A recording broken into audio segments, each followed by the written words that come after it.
Hello, and welcome to Tintagel. We're having a special service out here today, as I'm going to take you through a particular portion of Scripture in Mark chapter 5, verses 1 through 20, that have a similar setting to what we see here. So I've titled this talk today, Two Tales of a City, and we're going to be discussing the city of the Gerasenes. Today what I'm going to be doing is I'm going to be taking you through verse by verse in an exposition of this passage to unpack the beautiful message that we have here and the evangelistic tones that we have in this chapter 5, verse 20. You can also find this in Mark 8 and Luke 8. Matthew 8 and Luke 8. I'm going to begin with a quote from Augustine of Hippo. "The earthly city glories in itself, the heavenly cities glory in the Lord." Now, as I said in this idyllic setting and I said in this calm, peaceful place, I know that those of us that are here and those of us that are watching this elsewhere, that our lives are full of chaos. Our minds, our homes, our families, our jobs, our entire world seems to be in upheaval with disagreements, disillusionment, and death. We can feel isolated, wandering, residing in the tombs of our souls, waiting to simply just die. Is there any hope for us? That's the question we're asking. Is there any hope for us?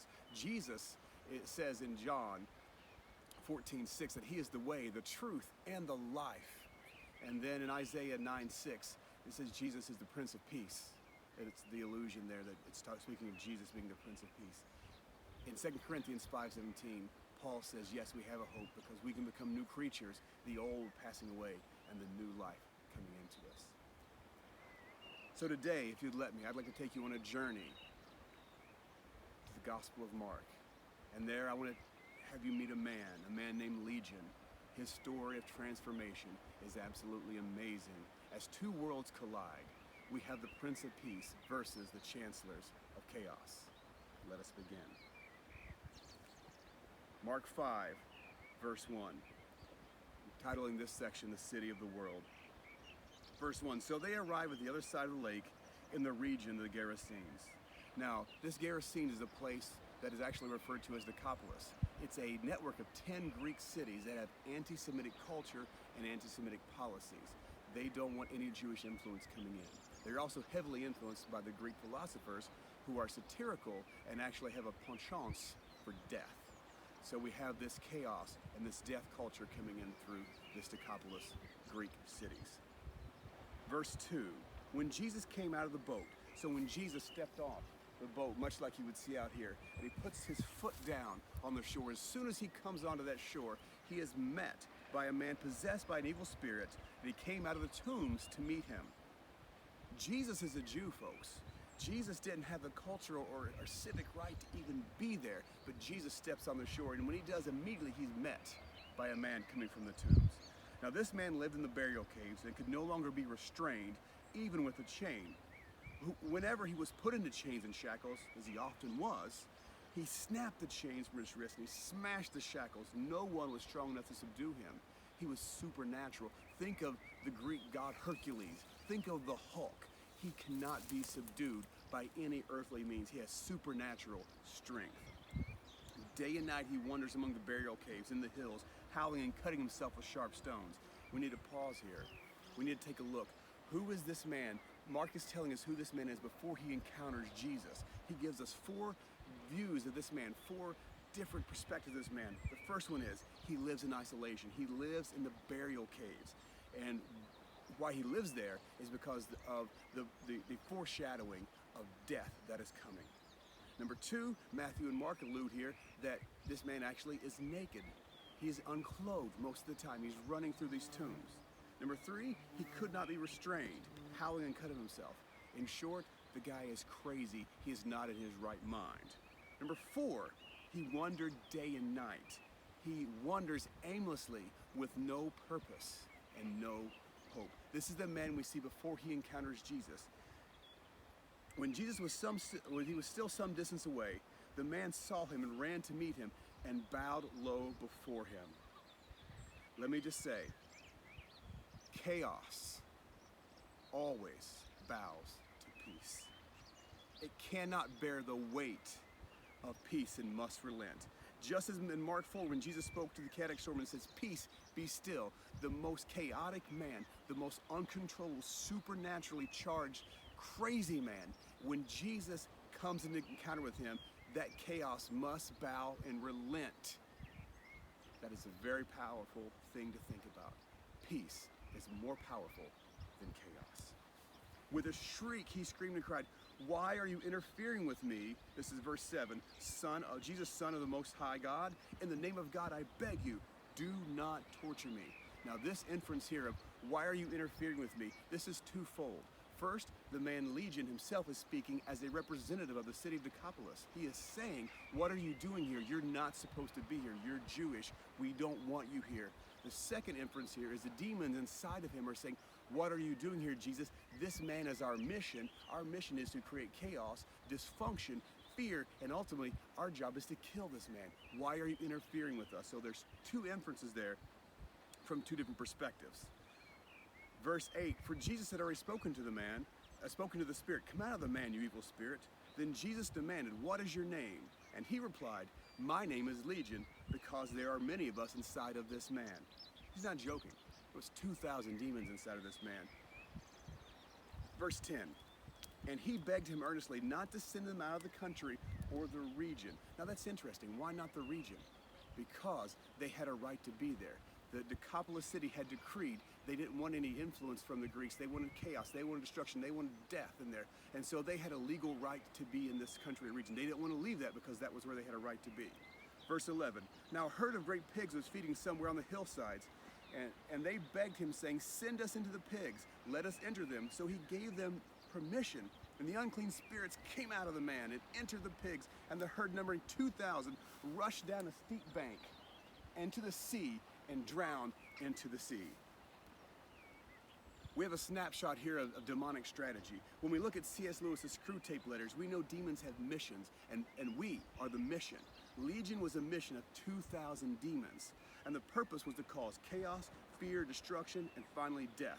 The demons were suicidal, and you can see that because as soon as they entered the pigs immediately drove down into the sea and died. But because of the free will of man, the man Legion refused to die. He refused to give in to the suicidal thoughts. Sorry, Gernot, but I have to go with free will here. Verse 14, the herdsmen fled and told it in the city and the countries. The herdsmen fled and told it in the city and countries. They're going and they're evangelizing. They're going to tell what they just saw Jesus do. And the people came to see what had happened. Now the testimony of these people don't have the impact that a normal testimony would have because the encounter didn't happen to them. They're seeing it from very far off. So they didn't actually have an encounter with Jesus. They saw it happen secondhand. So it didn't make sense to them. So no one knows what it's like to encounter Jesus unless you actually encounter him for yourself. So when the people heard this, they came out to Jesus and they saw the demon-possessed man, the one who had the legion, sitting, clothed in his right mind, and they were afraid. Now, we need to note here, the man that encountered Jesus. We know what happened to him before. We saw those 4 notes of what happened to him before. Now we're going to look at 4 things that happened to him after his encounter with Jesus. So instead of running around wandering day and night aimlessly, he is sitting at the feet of Jesus. Number 2, instead of being naked, he is now clothed. Number 3, instead of cutting himself and howling and being mad and crazy, he's in his right mind. And we'll find out a little bit further on down here that he actually gets to return home. His home is no longer in the burial tombs. Verse 16, and those who had seen it described to them what had happened to the demon-possessed man and the pigs, and a crowd began to gather and beg Jesus to depart. So Jesus draws a crowd from the testimonies of the herdsmen, and they actually tell him, we don't want you here. Their representative of Legion, who represented the attitudes and spiritual makeup of the city, who came to Jesus and says, what are you doing? Don't interfere with us. Now he was gone, so the people had to come out themselves and say, Jesus, we want you gone. And a crowd gathered around him. It's very important to remember that part about the crowd. And as he was getting in the boat, the man who had been possessed with demons begged him that he might go with him. So for the first time, this man, let's call him Andros, which is Greek for man, was fully seen and fully known of God, and made into something that he never could have dreamed impossible for him. He begged Jesus, let me go with you. He had found love. He had found grace. But he did not permit him and says, go home to your friends and tell them how much you have done for how much the Lord has done for you and how he has shown mercy on you. No longer is, so he's telling Legion, you have a purpose now. You don't have to wander aimlessly. I've given you direction and purpose. I see you. I know who you are. You have purpose, and I have offered grace to you. And he went away, verse 20, and began to proclaim in Decapolis how much Jesus had done for him, and everyone marveled. What a testimony. Everyone who knows can attest to this. Everyone he goes and talks to knows who he was. So if we look at chapter 7 and go on to chapter 8, we find out that when Jesus comes back to Decapolis after the ministry and the evangelism of Andras, the former legion, that a crowd gathers around him, a crowd of 4,000, which he feeds and presents miracles. He heals a deaf and dumb person. He heals he heals a woman's daughter. So tonight I have an appeal for you.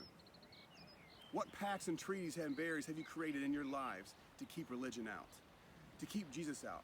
We often search for our identity and run among the tombs, hurting ourselves, hoping we will feel something, aching to feel the pain, to soothe the longings that cannot be satisfied.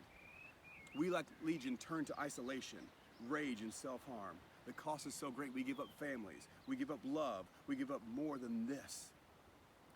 We can all relate to the sufferings of Legion, but sometimes we're just like a raw nerve, unprotected and reactive, like the Marvel superhero, the Hulk. All we want is to truly be known and to truly be seen, as Tim Keller points out. But we aren't, and we become mutated versions of ourselves, hideous disfigurements that the beautiful creations of God has made us into be. We are no longer seen that way. In fact, we launch this creation like Frankenstein's monster. The moment Jesus comes to the shore, we release the worst part of us. We take all of our junk and we throw it at him and say, here's what I am. And Jesus is unaffected. And as a matter of fact, everything we throw at him, all of our junk and our grossness we throw at him, he's unaffected and he's unafraid. It scared everybody else off, but it doesn't scare him off. And as soon as we come, and we come with all of our hideousness, and we bow before him, he transforms us into something beautiful. He takes all of our brokenness and he fills it with love. He transforms us. If you would like to encounter Jesus, I am offering you today a chance to meet the man that will transform your life, who is not afraid of the demons that you have. I invite you today, in this moment, to meet Jesus.